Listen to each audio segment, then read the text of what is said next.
What club was that at? That was admit that a lot of people don't even realize they. I've called her. She hasn't responded. I've called her more than a few times. But the Zulu nation, I'm like, what the hell is this? I know nobody know what I'm talking about. You'll leave me on the island by myself. I don't know what the hell Bishop's talking about. That's what y'all do. Then after class, yeah, I knew what you were talking about. I just don't want to be caught out there. The hell is this? Get on my damn nerves. So read that again.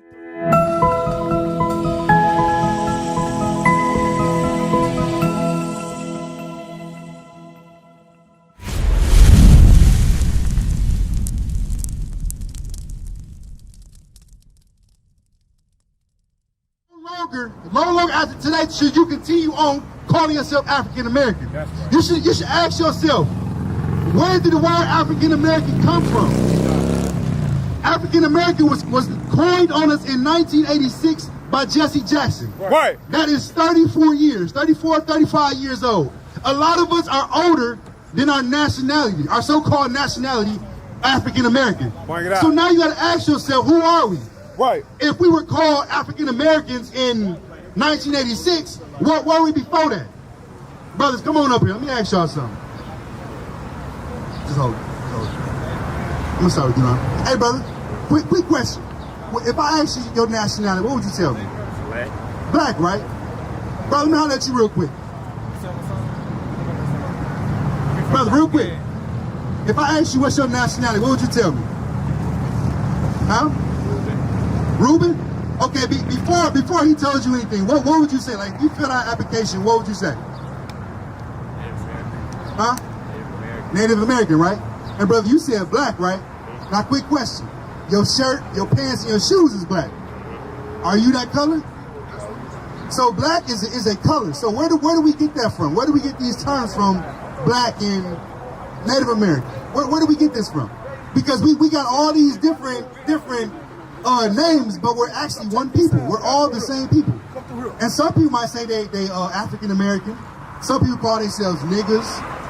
All these other bywords. Brother, you know your nationality? What we doing, we're going over our nationality according to the Bible and who we are.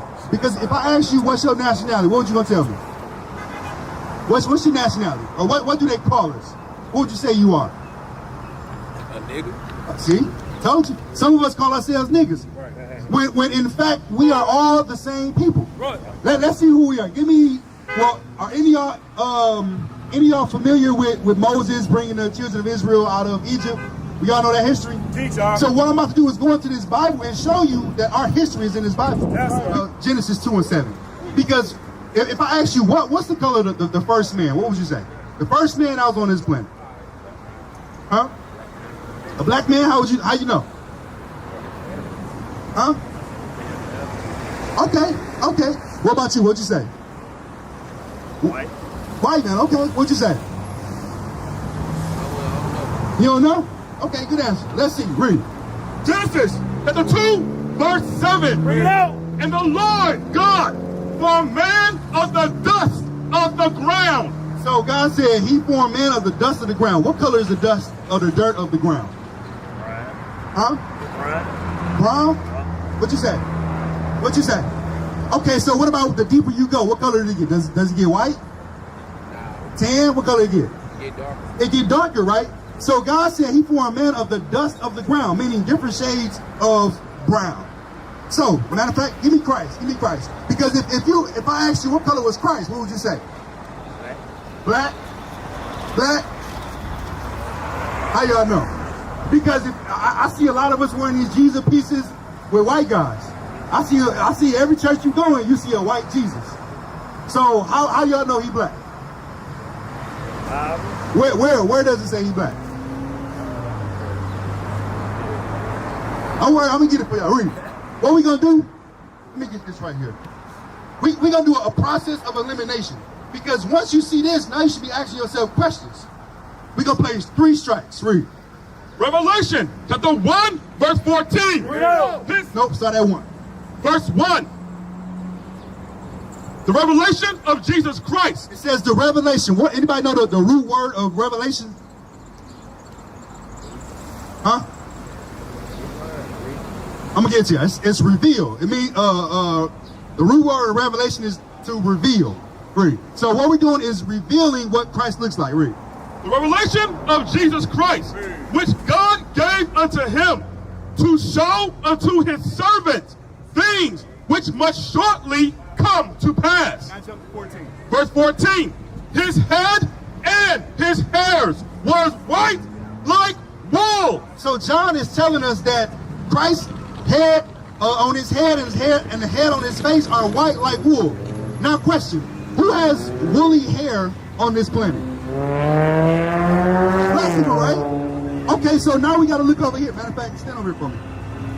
Now we got to look over here. So we see this in all the churches, all the crosses, all the movies, and so he don't have white woolly hair, do he?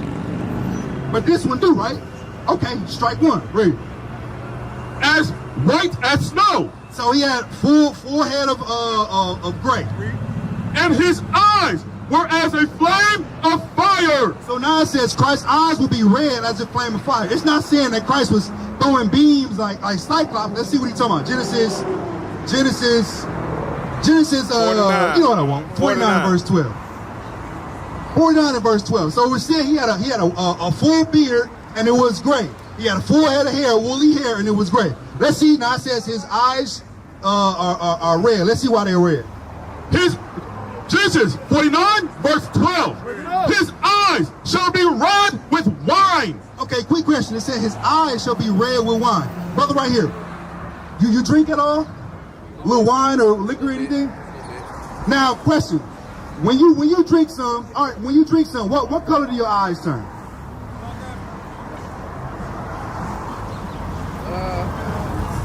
Let's say you done drunk a little alcohol, a little wine or something. I'm gonna give it to you.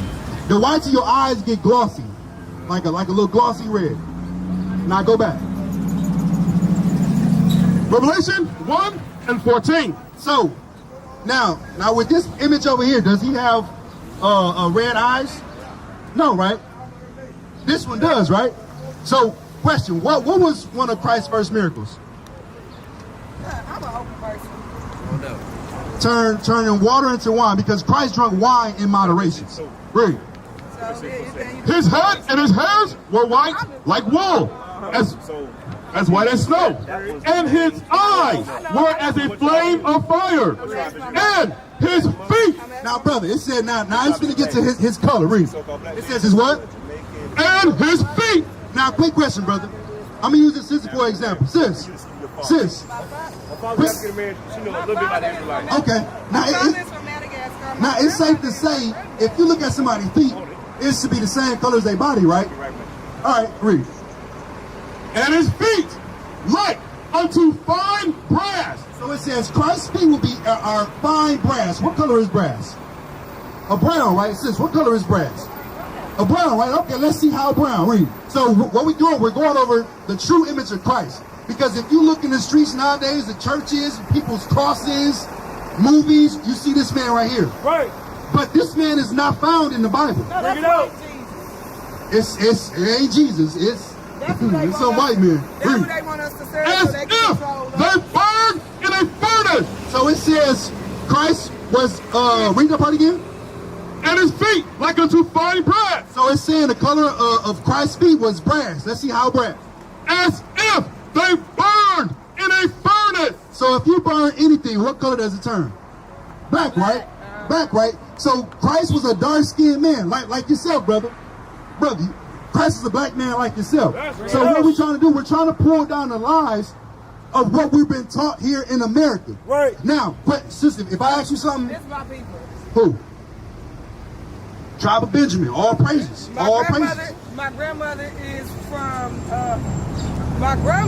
is from St. Croix, and my grandfather is from Jamaica, but he was not from there before he came back from the war. Okay, And my question. other family, my dad's family, from off the coast. They got stolen and slaves. They came Right. off the coast of Madagascar. Okay. Then you are children of Israel. So do you? I told him I'm a child of Israel. Do you believe the Bible? I believe in God. So do you know? Okay. Do you believe in the Bible though? Because I you had know a what? brain before I had a book, brother. Okay. Now I'm gonna show you because this is what tends to happen. I tend to use my brain. Nowadays, we tend to look at the Bible as like a fairy tale book, or we can't relate to it because how it's been taught to us. But when we actually go into it and read it for ourselves, we see this is our history right here. Since if I can prove to you, let me prove to you that our history is in this Bible through regular history. Let me ask you a question. How do we get to this side of the world? How did we get to this side of the world? Yeah, like do we? Some of us actually did not come as slaves. Some of us, we were already. See, Africans travel. You right. I've been watching films on Africa. These people jump in water and go down with no fishing poles and get their food. Africans not scared of water. Right, but what I'm saying is, how do we get to the majority of our people get to this through slavery, right? Okay, so now I'm about to show you slavery is in the Bible. The same book all of us have. Give me, so okay, what was our means of transportation? Did we come over here through the airlines? No, the sea, the water. The water, right? Now, did we come on a Caribbean boat? No, you know we came on a slave ship. All right, let's see. Give me, you know what I want. Yes, sir. Deuteronomy 28, verse 68. And the Lord shall bring thee into Egypt again. So the Lord said he was going to bring us into Egypt again. Now, are you familiar with the history of Moses bringing the children of Israel out of Egypt the first time? Okay, question. How do we come out of there? How do we come out of Egypt? Through the sea. Through the sea? Did we need a ship? God parted that for us. He say, let it be done. Hear this Hold on. Hear this last verse. Yeah. Because I got your paper, and I really like what he's saying. Now read. And the Lord shall bring thee into Egypt. So Egypt means bondage or slavery, according to Deuteronomy 20 and verse 2. I mean, Exodus 20 and 2, sorry. And the Lord shall bring thee into Egypt again with ships. So the Lord is prophesying that he will bring the children of Israel into slavery or bondage again, this time with cargo slave ships, right? I gotta get with this. By the way, whereof I spake unto thee. So he's saying the same way I'm telling you it's going to happen, Reed. Thou shalt see it no more again. So as a nation of people, have we been back over to where we're from? Okay, so now you got to start asking yourself questions like, okay, wait a minute. And there. It says in there, so wherever you were dropped off, all right, since you got a flyer? Yeah, I can hear you. All right, look at the back of that flyer now. Read. And there ye shall be sold unto your enemies. So what we're going over is our nationality and our history in this Bible. Right. God told us he would send us back into slavery because we chose not to listen to him. Give me Deuteronomy 28 and verse 1 to show you. Read. 28 and verse 1. Deuteronomy 28 verse 1. And it shall come to pass, if thou shalt hearken diligently unto the voice of the Lord thy God. So Moses is commanding the children of Israel, if we listen to God diligently, if we pay attention to what he's saying and listen, read, to observe and to do all his commandments, which I command thee this day, that the Lord thy God will set thee on high. So God said, if you listen to what I'm saying and follow my instructions, I was going to put you on high. Just like many of us with children. We all have children. If we tell our children, look, if you do what I tell you to do, I don't mind giving you whatever you want. I don't mind doing whatever you want me to do. But if you don't, now there's going to be consequences and repercussions. That's the same thing that the Most High God is telling us. So God told us the first time, if we listen, he was going to set us on high. Now let's see the flip side. Give me 15. Verse 15. But it shall come to pass, if thou wilt not hearken unto the voice of the Lord thy God. So brother, what we're going over is who we are according to the Bible and our nationality. Because, matter of fact, if I ask you what's your nationality, what would you tell me? A black man, right? Your pants are black. So are you the same color your pants? Or where is the land of black? Can we buy a ticket to the land of black? So now there's a disconnect. So now we must see, who are we? So try again. What's your nationality? Israelites. How do you know? Huh? Okay, so is it those people who's over there in Israel now? Yeah, Esau in the Bible, Moab in the Bible. So how do you know that you're from the tribe of Israel? Because inside the Bible, it states that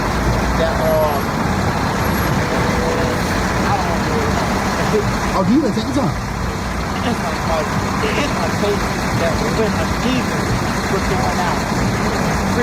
Okay.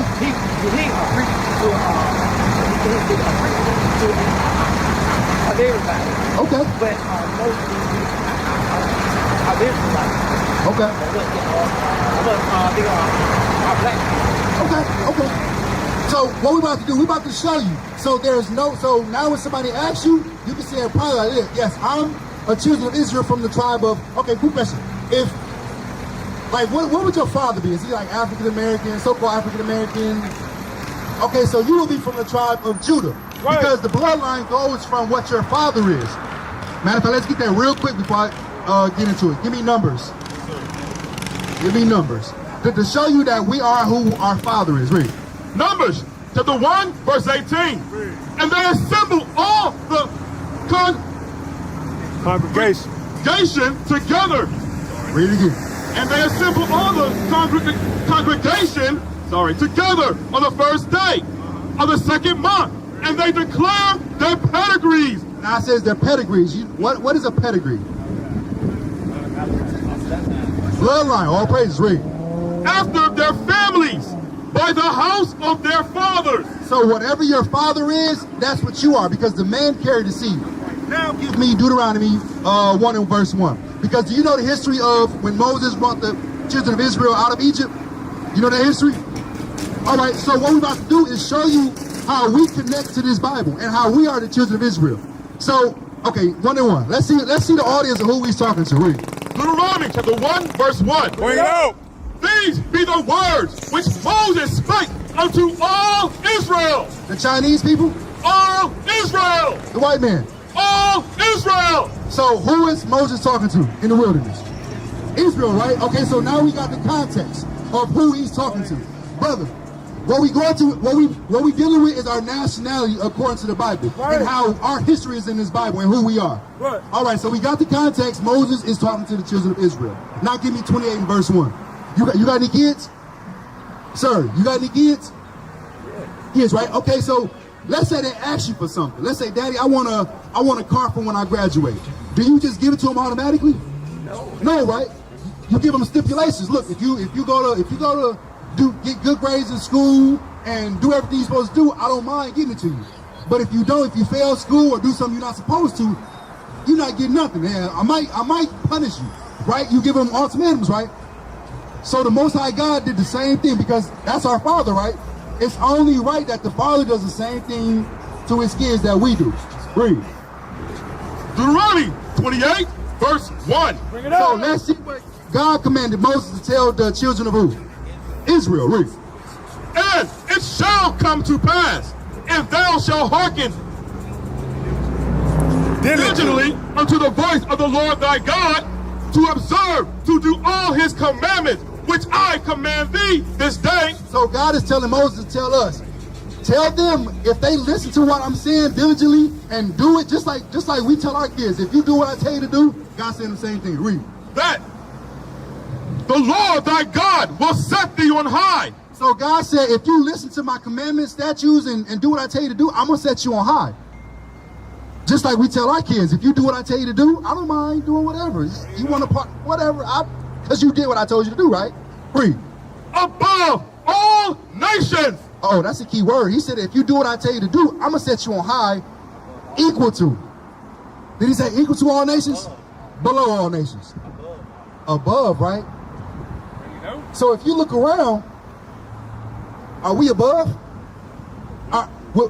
Are we living at the skyscrapers? Are we living in yachts and on the beaches? No, right? So something not right. So let's see what's going on. Read. Of the above all nations of the earth, and all these blessings shall come on thee and overtake thee. So God said, if you do what I tell you to do and just listen, I'm gonna bless you abundantly.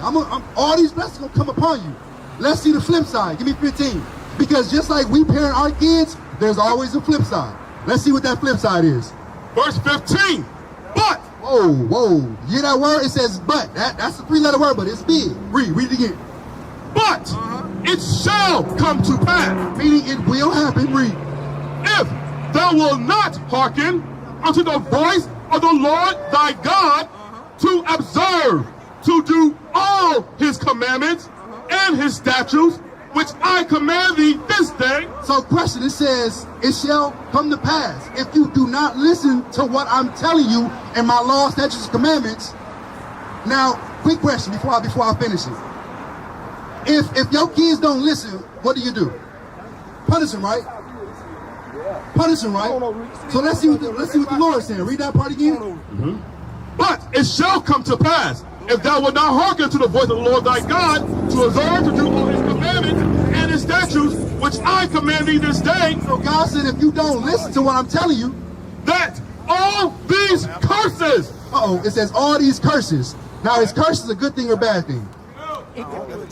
So okay, you said it could be either. So if somebody said, "Oh, I'm gonna curse you abundantly," that's a good thing. Okay, give me an example of when curses have ever been good. Well, so you done heard all these. Because you said it could be good or bad. Give me a time when you had a curse and it was amazing. I'm not that content that they are amazing. But it depends on the person. Okay. You be cursed. Okay, let me ask you a question. Like when the people say, "I'm gonna put a curse on you," "I'm gonna put the root on you," have that ever been good? Have anybody ever put a root on you and you won the lottery? No, right? So cursing is a bad thing. And God said what? All these curses shall come upon thee and overtake thee. So God said, if you don't listen, I'm going to put curses on you. And they're going to overtake you. Now let's see how they will overtake us. Read. Cursed shall be thou in the city. Read it again.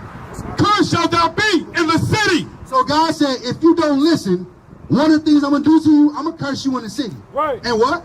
And cursed shall thou be in the field. So he said, I'm going to curse you in the city and in the field. So can you name a time when we were cursed in the field?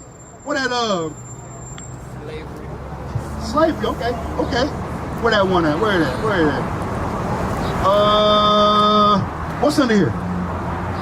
Because I know our people are visual people. Just hold that one up for me. Read again, say what? Cursed shall thou be in the city, and cursed shalt thou be in the field. Now it says, cursed shall thou be in the city, and cursed shall thou be in the field. Now if you look around in the city, where would you find the majority of the blacks, Hispanics, and Native Americans? In the hoods, right? Why? Would you agree? The majority of the so-called blacks, Hispanics, and Native Americans, where would they be found? Like if you go to any city that you can think of, matter of fact, any country that you can think of, where are people found? Are we living on the waters? I mean, there's a few sprinkled in, Jay-Z, and there's a few, but I'm talking about the majority. In the hoods, right? What you think? See, when you say hood, see, neighborhood, got hood in it. Hood is how you, see, neighborhood, that's what that is to me. Community. Okay. See, when you, like, project like that, that might be the hood. Who is in there? The hood, right? Our people, right? Now, because I like what you said. I'm gonna use what you said. You said they label it the hood, the neighborhood. But when you go over there to where the white folks at, do they call it a neighborhood? No, they call it a community. You see? You see how they the wordplay even. Yeah. See, when you say hood, that's just short for neighborhood to me. And see, when I see neighborhood, that's a community. That's what I want to say. See, I just told when you cut this off, take some rundown and say this the hood. Oh, this ain't no hood. Okay. This ain't no short for neighborhood. Don't hood. See, like you said, the wordplay. See, that don't trick me. Okay. Now I like what you said. Now I'm gonna use your term again. It says neighborhood. Now in neighborhoods, you know, we got neighbors, and you know we supposed to be friendly to them. But if you go to where we at, are we friendly to our neighbors? No, right? Give me Leviticus 19 and verse 17, because it tells you in the title. It tells you in the title. They have duped us and put it plainly in our face, but we don't know. Let's see what God said we're supposed to be in our neighborhood. Read. Leviticus 19, verse 17. Thou shalt not hate thy brother in thy heart. Wait. It says thou shalt not hate thy brother. But when you go to where we at, are we, sharing sugar? Can I go across the street to Mike and borrow some flour? No, right? We damn near scared to leave out our house. Our grandmas getting robbed. We getting killed in the streets. So God said what? Thou shalt not hate thy brother in thy heart. So just imagine if we followed that one law. Because God said keep his laws, right? Just imagine if we followed that one law, how we're not supposed to hate our brother. Just imagine. Let's say we in a community and everybody is on one accord. There will be no gun gang violence. There will be no black on black crime. Somebody give me some more. Okay, for our daughters, we would, if we loved ourselves, if we loved our neighbor and we loved ourselves, we would care about each one of our daughters. Like, oh no, hey Mike, come get your sister. She out here looking crazy. Because we would love that's our sister. We would look at her like, no, you can't come out the house like that. Go back in there. But now, just because we break that one law, now we got boredom at the all-time highest. We got single family household at the highest, all because gun violence at its highest, all because we won't do what God tells us to do, which is very simple. Now, real quick, what's your question? If there's a such thing as a slave master, Bob. A who? A slave master, Bob. Good question. Now, yeah, why you ask that? Oh, just because I've been studying Grandmaster Jay, if y'all don't know him or not, but I've been too much following their classes. I just wanted to ask that question. Okay, question. Now, it's the same Bible. The only difference is that the oppressors allowed us to read certain sections, and that's why they didn't give us the Bible to read amongst ourselves. They taught us what they wanted us to teach us. I mean, to our people. Just like churches. They do the same thing. Who sets up these seminary schools? Do we set them up? Notice how it's not funny how all the churches, all the religions is basically the same thing. It's always preaching the same thing. Why is that? Because it's set up by the same person. Right. That makes sense? That's why it's the same Bible. It's just set up. Matter of fact, Turner, what you say his name was? Nat Turner. That's why if you watch what movie was that? Birth of a Nation. He started reading more. He's like, oh wait, because if you seen the movie, he was like, for every verse that's condemning, it's one lifting up our people. So that's why if you go back and watch Birth of a Nation, he started preaching some other stuff, and they was like, white folks like, oh wait a minute, because now he's putting hope in his people, because now he understands there's more than just what they say. So, exactly. What did you say? I got about 2 more questions. Is it true that they was killing anybody who didn't believe in Christianity? And what was we praising before Christianity? Matter of fact, good question. Give me that Maccabees. I'm gonna show you some history. I'm gonna show you. That's a good question. What were they? Because how do we all become Christians? How do we all become Baptists? How do we all become, what's some more? Pentecostal. Pentecostal. How do we all become these things? Because when we was over in our land, we didn't know all these things. We wasn't no Baptists. God, Where at? Show me that. Show me where we were supposed to be Episcopalians. We were supposed to be Islam, Muslims. Bring it out. Nowhere, because we just read in Deuteronomy, God said, I'm going to give you laws, statutes, and commandments. He didn't say, I'm going to give you, hey, I want you to be a Baptist. I want you to be a Episcopalian, right, whatever the hell that is. I want you to be Buddhism. Right. He didn't say that. He gave us laws, statutes, and commandments. See. Bring it out. Read what you got. 2 Maccabees, chapter 6, verse 6. I'm going to answer your question. Say your question again. What was we praising before Christianity, and did they kill anybody who didn't believe in? All praises. Now I'm going to show you every question y'all got is in this Bible. Because it's our history. Read. Verse 6. Neither was it lawful for a man to keep Sabbath days, or ancient feasts. Because back in this day, this is during the Greek captivity. And even if you open the Bible now, you don't see the Greek captivity. So nowadays we call ourselves, that's when we hear the term neither Greek nor Jew. But you don't understand it because they remove, remember I was saying how they remove certain stuff? They removed the whole Greek captivity. So now you won't know who he's talking about when he say the Greeks. But now we're going to go into why they became Greeks. And to answer your question, read. Or ancient feasts. Start over. Neither was it lawful for a man to keep Sabbath days. So it wasn't lawful because they was trying to bring us into, what was it at this time?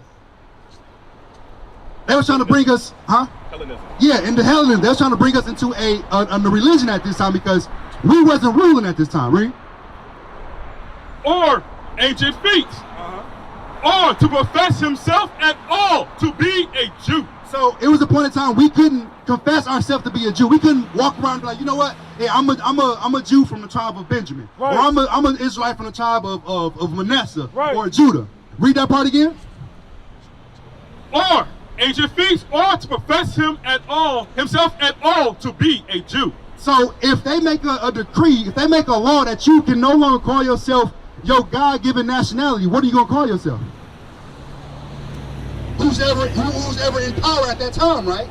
Because at this time we were under the Greeks. So no longer could we go out openly and say, you know, I'm from the tribe of Judah. No. Now it says, no, you're a Greek now. Right. Just like we say today, no, we're Americans. But we've been so destroyed. At least back then we knew. Now we've been destroyed, so that's what we call ourselves. We are everything under the book. Revelation chapter 13, verse 15. And look, this probably our people right here. And I guarantee this came from active violence. But all we had to do is love our brothers ourselves, and this wouldn't happen. I guarantee in the hood, you see this all day. All people killing ourselves because we have no love for ourselves. Read. Revelation 13, verse 15. Bring it out. And he had power to give life unto the image of the beast. So it says he. Who is he? The so-called white man. That's because remember in Maccabees, who was ruling? Well, what nation are the Greeks? Matter of fact, what did they look like? Where that sign at? Oh, there they go. Who was ruling at that time? The Greeks. And then who followed that? The Romans. What color are the Romans? Anybody know? Right here. Greeks are white people. The Romans are white people. This is just an extension of Rome. Nothing changed yet. Read that part again. And he had power to give life unto the image of the beast. So remember back in Maccabees, we're going to go back in a minute. Remember back in the Maccabees, it was putting out a decree where no longer could you call yourself a Jew. No longer could you celebrate your holidays that God gave you. You had to do everything of the other nations. So that shows you that he had power. And it said he had power to do what? Have power to give life unto the image of the beast. So how do you give power to something? Who owns the media? Huh? White people, right? So not 8 out of 10 stuff we see, we learn, it comes from media. Because every time something happens, we turn on the news. Who owns the news? So it says he had power to give him the power to what? Life unto the image of the beast. It said he gave power. He had the power to give power to the beast. Now, no longer do we know that Christ is black. Because why? If he took everything from us, no longer was he gonna say, you know what? I'm gonna take all this, but I'm gonna still leave y'all image. Right. No, he's not gonna do that because he know if we knew that Christ was like us, that's gonna give us power. So it says he's gonna have power to put his image up. And look where we are today. This is rampant in today's society. Jeez. You go to every church that's put out here by the white man. If you look at the churches, that's what you see. You look at movies, that's what you see. It's to the point where our own people walk around with crosses that have a white Christ on the cross. Bring it out. That's how destroyed we are. Read that again.